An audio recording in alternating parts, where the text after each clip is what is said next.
안녕하십니까. 바로 보는 TV 옴부즈맨 이정섭입니다. 지난주 연합뉴스TV에서는 여야 대권 후보들의 움직임과 수도권 중환자 병상 가동률이 한계치에 달하자 정부가 병상 확보 계획과 의료 인력 체제 개편을 발표한 소식 등 국내외 뉴스를 신속히 전해드렸습니다. 오늘 연합뉴스TV를 말한다 시간에서는 뉴스프라임, 뉴스리뷰, 뉴스워치를 중심으로 안우림 시청자 평가원이 모니터링한 내용을 전해드리겠습니다.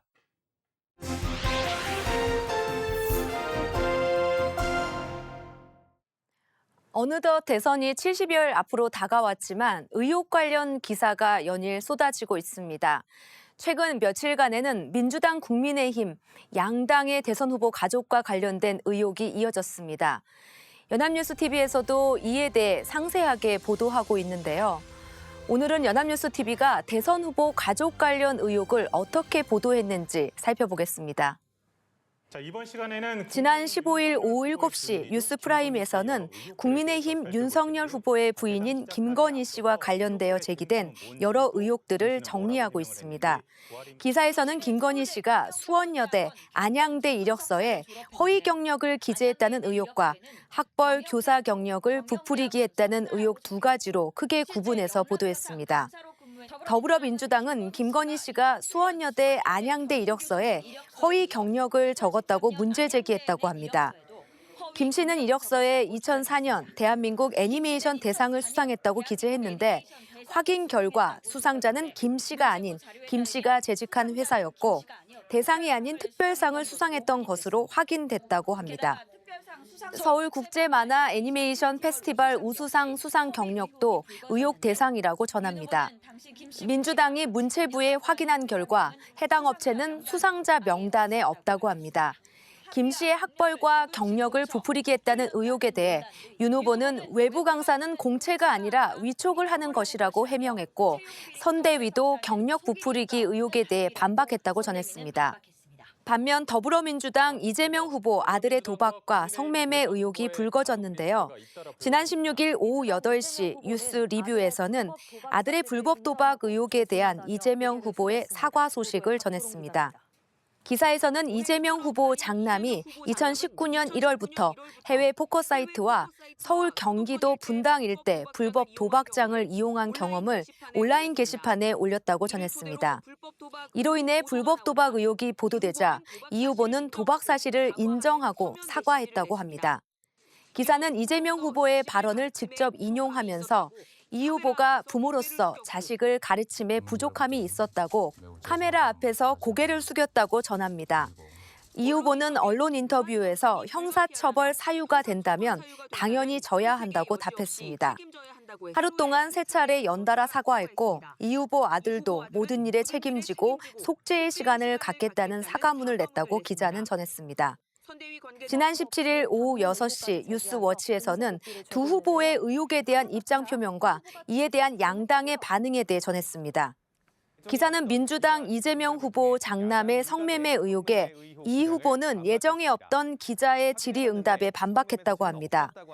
이 후보는 본인이 맹세코 아니라 하니 부모된 입장에선 믿을 수밖에 없는 상황이라고 말했다고 전했습니다. 이에 대해 국민의힘은 성매매 의혹을 부인하는 것은 국민을 바보 취급하는 것이라며 수사를 촉구했고 이 후보 아버지의 도박 이력을 주장하며 3대가 범죄자 집안이란 말이 나온다는 원색적 비난도 가했다고 보도했습니다. 기사는 윤석열 후보도 예고 없이 아내 관련 논란에 대해 사과한 것에 대해 전했습니다. 기사에서는 논란을 야기한 것, 그 자체가 자신이 강조해온 공정과 상식에 맞지 않는 것이며 비판을 달게 받고 더 자세를 낮추겠다고 밝혔다고 합니다. 기자는 윤 후보의 사과가 의혹의 본질에 대해서가 아니라 논란을 야기한 데에 사과한다는 내용이어서 여론의 반응은 더 지켜봐야 할 것 같다고 조심스럽게 전망했습니다. 민주당은 잘못을 인정하지 않는 억지 사과이며 국민 우롱이라는 반응을 보였다고 전합니다. 대선 후보 그리고 후보 가족에 대한 의혹은 시청자들이 당연히 많은 관심을 가질 수밖에 없는 사안입니다. 연합뉴스TV 또한 두 후보의 아들과 부인에 대해서 사실기사뿐만이 아니라 대담기사, 해설기사 등을 연일 보도했습니다. 대선 후보들의 자질과 정책 검증뿐만이 아니라 가족을 둘러싼 여러 의혹도 심층적으로 취재해 보도함으로써 유권자의 올바른 선택에 도움을 주는 것도 언론의 또 다른 역할일 수 있습니다. 대선 후보를 둘러싼 여러 의혹 보도에 있어 연합뉴스 TV의 보도를 살펴보면 자체적으로 생성 발굴한 심층 취재가 거의 없다는 점은 아쉬운 대목입니다. 다른 매체에서는 제기되지 않았던 새로운 의혹을 찾아내거나 이미 제기된 의혹에 대해 새로운 사실을 찾아내어 보도하는 좀 더 적극적인 취재를 기대해 보겠습니다. 우크라이나와 러시아 국경에서는 다시 전운이 감돌고 있습니다. 러시아가 국경지대의 병력을 증강 중이고 서방에서는 이를 침공의 전조로 보고 있습니다. 이를 둘러싸고 미국, 나토, EU 국가들과 러시아 간의 외교적인 협상이 계속되고 있는데요. 연합뉴스 TV는 우크라이나 위기를 어떻게 보도했을지 살펴보도록 하겠습니다. 지난 9일 오후 5시 뉴스 17에서는 현지 시간으로 지난 7일 바이든 미국 대통령과 푸틴 러시아 대통령은 화상으로 정상회담을 개최했다고 전했습니다. 별다른 가시적인 성과 없이 끝난 정상회담 이후 양국의 행보에 대해 보도했습니다. 기사는 정상회담에서 바이든 미국 대통령이 우크라이나를 침공하지 말라고 직접 경고했는데 아직도 안심하지 못하고 있는 상황이라고 전했습니다. 하지만 미국 파병에 대해서는 단호히 선을 그었다고 합니다. 기사는 푸틴 대통령 또한 정상회담이 끝난 후에도 뒤끝이 남아있는 듯한 모습이라면서 푸틴 대통령이 우크라이나 문제 해결을 위해 미국과 협상에 나설 뜻을 밝혔다고 전했습니다. 며칠 내 미국에 관련 안보 협정 초안을 보낸다는 계획이라고 합니다. 지난 11일 오전 9시 토요 와이드에서는 러시아의 침공이 실체화될 경우 우크라이나가 군사적인 대응 능력이 있는지에 대해 보도했습니다. 기사는 현재 러시아 침공 여부가 불투명한 상황에서 긴장이 고조되어 가고 있는 상황이라고 전했습니다. 한 영국의 군사 전문가의 발언을 빌려 우크라이나군은 절대적 열세에 있다고 보도했습니다. 우크라이나는 노골적으로 서방의 도움을 요청 중이라고 하는데요. 우크라이나 첩보부대장이 뉴욕타임즈 인터뷰를 인용하며 우크라이나는 러시아를 막아낼 충분한 군사력을 갖고 있지 못하며 패배가 예상된다고 전했습니다. 러시아가 현재 우크라이나 접경 지역에 병력 10만 명을 배치했고 앞으로 17만 5천 명까지 늘 것으로 전망되고 있다고 전했습니다. 기사는 미국과 나토의 군사적 대응에 대해 보도하는 것으로 끝을 맺습니다. 미국 또는 나토가 러시아의 우크라이나 침공에 군사적으로 대응할 경우 2차 대전 이후 최대의 군사적 충돌이 될 것이라고 예측되고 있습니다. 연합뉴스 TV에서도 우크라이나 위기에 대해 연일 보도하고 있습니다. 주로 러시아와 미국 간의 협상, 프랑스, 독일 등 유럽 국가들의 외교적 대응 등을 위주로 보도하고 있는데요. 정작 시청자들이 궁금해할 이번 위기의 원인에 대해서는 별다른 해설 기사를 찾아보기가 힘듭니다. 현재 러시아와 우크라이나와의 관계를 이해하기 위해서는 역사적인 배경과 현재 푸틴 대통령이 이끄는 러시아의 확장주의적 경향 등에 대한 설명이 필요한데요. 연합뉴스 TV의 관련 기사는 단편적인 보도에 그치는 경우가 많아 시청자들의 이해를 돕는 데 부족해 보입니다. 토요와이드 기사는 러시아와 우크라이나 간의 군사적 우열에 대해 보도했는데요. 단순히 외국 전문가의 발언을 인용할 것이 아니라 양국의 병력, 무기, 전쟁 수행 능력 등 비교할 수 있는 자료가 있었다면 좀 더 객관적인 평가가 가능했을 것이라고 생각이 듭니다. 외신이라고 그대로 전하는 것이 아니라 보다 질 좋은 기사를 만들기 위한 노력이 덧붙여졌으면 좋겠습니다. 지난 16일 대법원은 현대중공업 노동자들이 회사 측을 상대로 제기한 소송에 대해 최종적인 판결을 내렸는데요. 연합뉴스 TV에서는 대법원이 노동자들의 편을 들어줬다고 분석했습니다. 지난 16일 오후 9시 뉴스 리뷰에서는 이번 판결에 대한 해설 기사를 내보냈습니다.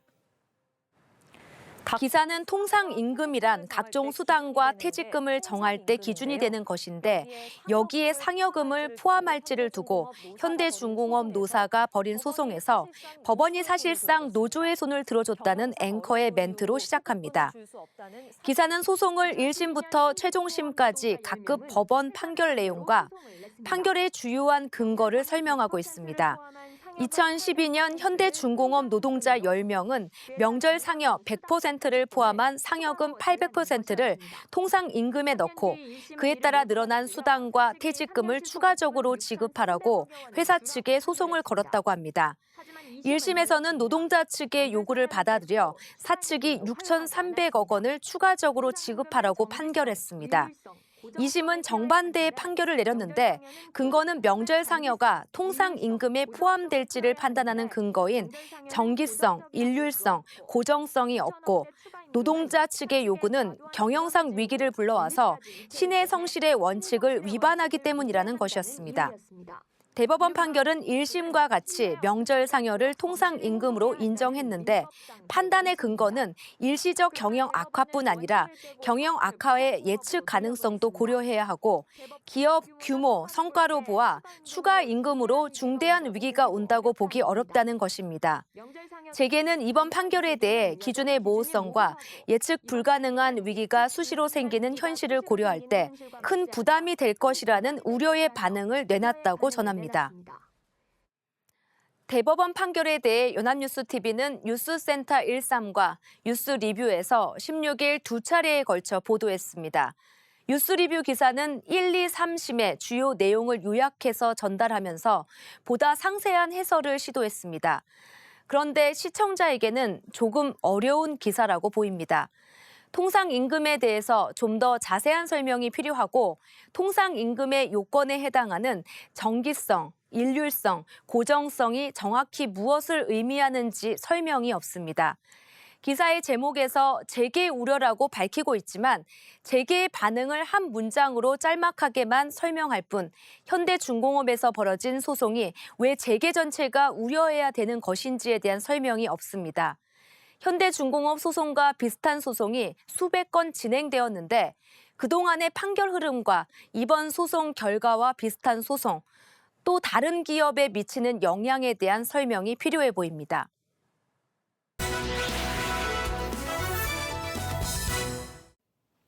이번 순서는 주말에 방영되는 제작 프로그램을 대학생의 시선으로 분석하고 평가한 내용을 들어보는 캠퍼스 TV 리포트 시간입니다. 이번 주는 동덕여자대학교 국사학과 김예은 학생 나와 있습니다. 안녕하세요. 안녕하세요. 자, 지난주 어떤 프로그램을 모니터링했나요? 네, 저는 매주 일요일 오후 7시 20분에 방송되는 연합뉴스 TV 스페셜을 모니터했습니다. 지난 19일 방송된 연합뉴스 TV 스페셜에서는 드라마 오징어 게임의 인기로 높아진 K 콘텐츠 위상과 그에 따라 우리에게 던져진 과제에 대해 다루었습니다. 그럼 자세한 모니터 내용 지금부터 전해드리겠습니다.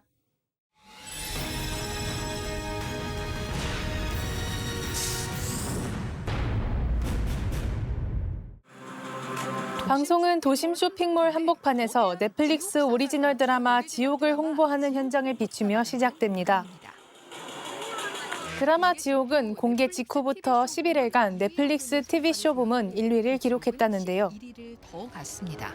제작자 연상호 감독은 삶과 죽음, 죄와 벌, 그리고 인간다움이 무엇인가라는 질문이 보편적이라고 생각해 이를 잘 녹여내려고 했다고 전합니다. 방송은 뒤이어 넷플릭스 오리지널 드라마 오징어 게임에 등장하는 영희 인형을 비추는데요. 오징어 게임의 인기가 현재 진행형이기에 많은 사람이 영희 인형과 사진을 찍으려는 모습입니다.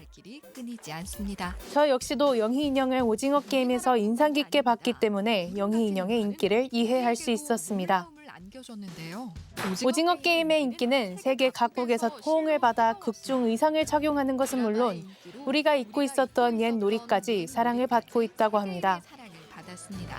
온라인 동영상 순위를 집계하는 사이트 플릭스 페트롤에서 오징어 게임은 영화를 제외한 TV쇼 부문에서 1위를 지켜냈고 9월 23일부터 연속 46일 총 53일간 1위를 했다는데요.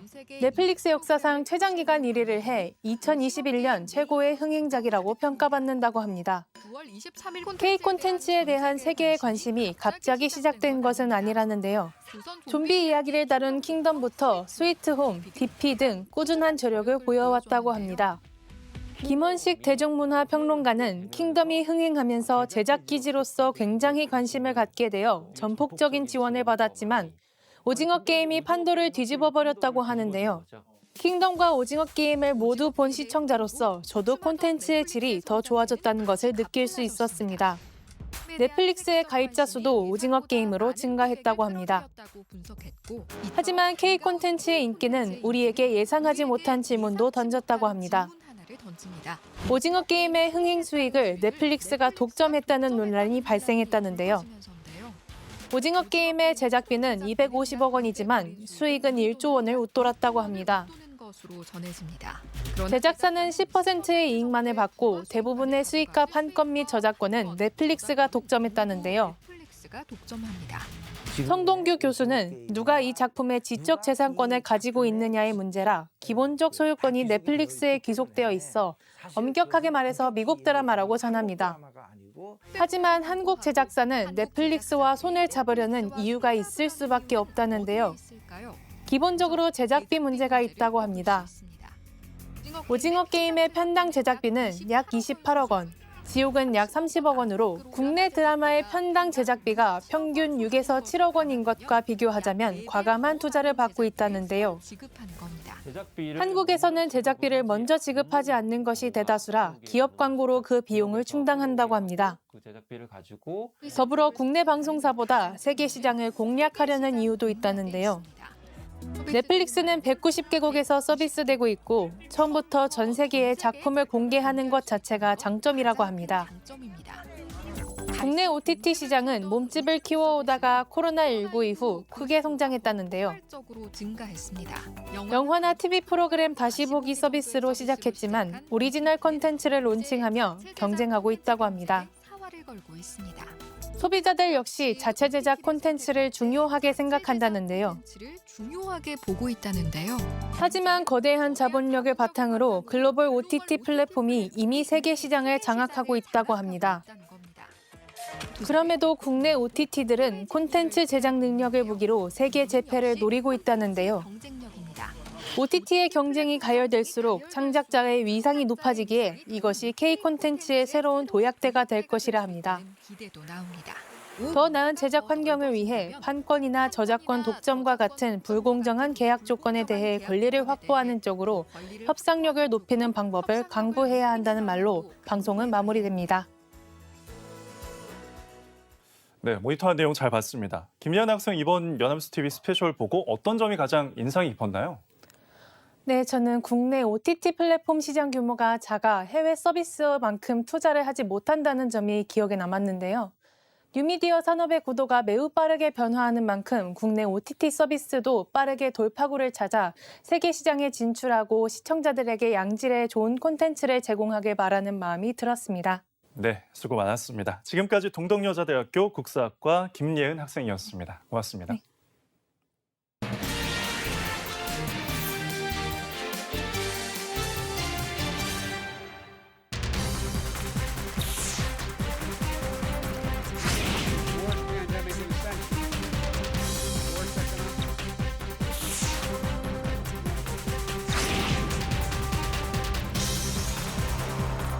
You've seen not just in words we've used, but certainly in actions we've taken at the G7 and other sanctions that we have serious concerns about the human rights abuses we've seen in Xinjiang.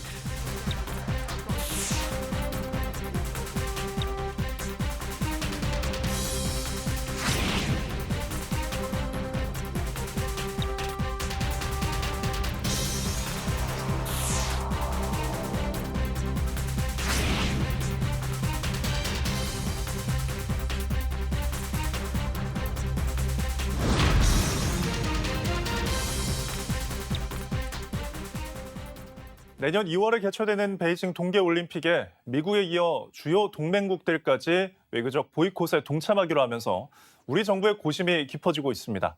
베이징 올림픽을 종전선언 등 한반도 평화 프로세스 재가동 계기로 삼으려던 청와대 구상에도 빨간불이 켜졌는데요.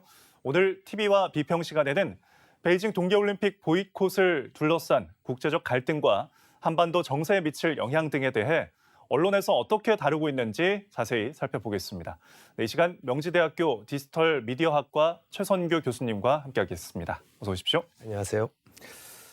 자, 먼저 미국이 베이징 동계올림픽에 대한 외교적 보이콧을 선언한 명분, 또 동맹국들의 움직임 등을 간략하게 설명을 해주시고요.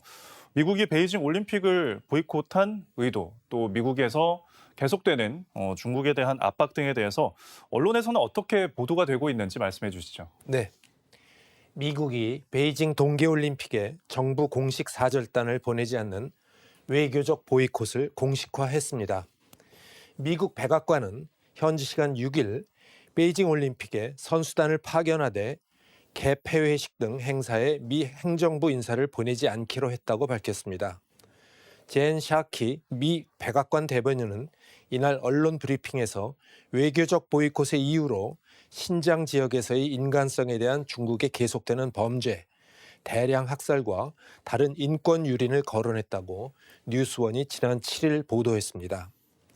미국의 보이콧 선언 이후 미국의 주요 동맹국 중 영국, 호주, 캐나다, 뉴질랜드 등이 보이콧 동참을 선언했습니다.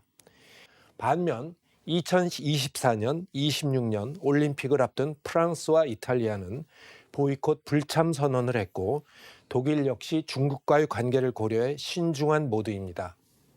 미국 의회에서는 중국의 신장 인권 문제는 물론 홍콩 인권 문제를 거론하며 베이징 동계올림픽에 특단의 조치를 해야 한다고 여야 모두 한 목소리를 내왔습니다. 하지만 인권 문제 이면에는 중국을 견제하려는 미국의 대중국 강공 모드가 자리 잡고 있다고 헤럴드 경제가 지난 7일 보도했습니다. 경제, 안보, 기술, 대만 문제, 남중국해 등 전방위로 미국과 중국이 충돌하는 와중에 미국은 전통적 동맹 복원과 세 확산을 통해 대중국 포위 전선을 구축하는 데 큰 공을 들이고 있습니다. 한국도 참석하는 민주주의 정상회의가 대표적으로 바이든 대통령이 권위주의 정권으로 규정한 중국을 견제하기 위해 역점을 두어 추진해온 대형 행사입니다. 미국은 지난 16일엔 중국 정부기관과 기업에 대한 제재에 들어갔습니다. 미국 상무부 산업안보국은 중국의 군사과학원, 군사의학연구원을 비롯한 34개 중국 기관과 기업을 수출 제재 목록에 올렸다고 아시아경제가 지난 17일 보도했습니다. 네, 말씀하신 대로 미국이 동계올림픽 보이콧에 이어서 중국 기관 그리고 기업에 대한 제재 등으로 중국을 강하게 압박하고 있거든요. 그러다 보니까 중국 정부가 강하게 반발하고 있는 상황이고요. 그럼 중국 정부의 행보 그리고 또 앞으로의 미중 관계 등에 대해서 언론들은 어떻게 다루고 있나요? 네, 조 바이든 미국 행정부는 중국이 생명공학 기술을 인권 탄압과 군사적 목적에 사용하고 있다며 중국 정부기관과 기업에 무더기 제재 조치를 내렸습니다. 미 상무부 산업안보국은 중국 군사과학원, 군사의학연구원을 비롯한 산하 11개 연구소 등 34개 중국 기관과 기업을 수출 제재 목록에 올렸습니다. 미 상무부는 이들 기관이 신장 위구르족 인권 탄압과 군사 목적을 위해서 두뇌 통제를 포함하는 무기 개발에 관여했다고 밝혔습니다. 미 상무부는 두뇌 통제를 포함하는 무기가 구체적으로 무엇인지 언급하지는 않았지만 군사적 목적을 위해 두뇌 통제, 특정 유전자 공격 등을 위해 생물공학 기술을 이용하고 있다고 외신들은 전했습니다. 미 상무부 관리는 중국이 신장 자치구에서 12세에서 65세의 위구르족 주민들을 대상으로 불법적으로 DNA를 수집하고 안면 인식 기술을 이용해서 구금과 박해를 가한 기록을 확인했다고 밝혔다고 아시아경제는 보도했습니다. 미국의 이 같은 움직임에 중국은 내정 간섭이라며 강력 반발하고 있습니다. 시진핑 중국 국가주석은 지난 15일 블라디미르 푸틴 러시아 대통령과의 정상회담에서 미국을 겨냥해 특정 세력이 민주주의와 인권이라는 미명 아래 내정에 자의적으로 간섭하고 국제법과 국제관계에 인정된 규범을 잔혹하게 짓밟고 있다며 강도 높게 비방했습니다. 홍콩 국가보안법, 대만 해협, 남중국해, 동중국해의 항해 문제로 충돌해 있는 미중 관계에 중국의 인권 탄압 문제가 새로운 핵심 자극제로 부상하고 있습니다. 미국은 인권과 민주주의 가치를 지렛대 삼아 인도 태평양 지역에서 동맹을 강화하고 베이징 동계올림픽에 대한 국제사회의 외교적 보이콧을 이끌어내며 반중 전선 확대에 주력하고 있다고 아시아경제는 평가했습니다. 네. 이에 따라 우리 정부의 외교적인 부담도 조금 커졌는데 베이징 올림픽 보이콧에 대한 문 대통령의 입장이 좀 궁금하고요. 또 정부가 추진 중인 종전선언에 미칠 영향, 또 내년 한반도 정세 등에 대한 전문가들의 전망 등을 언론에서는 어떻게 보고 있나요? 네, 우리 정부는 베이징 동계올림픽의 외교적 보이콧과 관련해 보이콧의 불참으로 기운 모습이라고 뉴시스가 지난 20일 보도했습니다.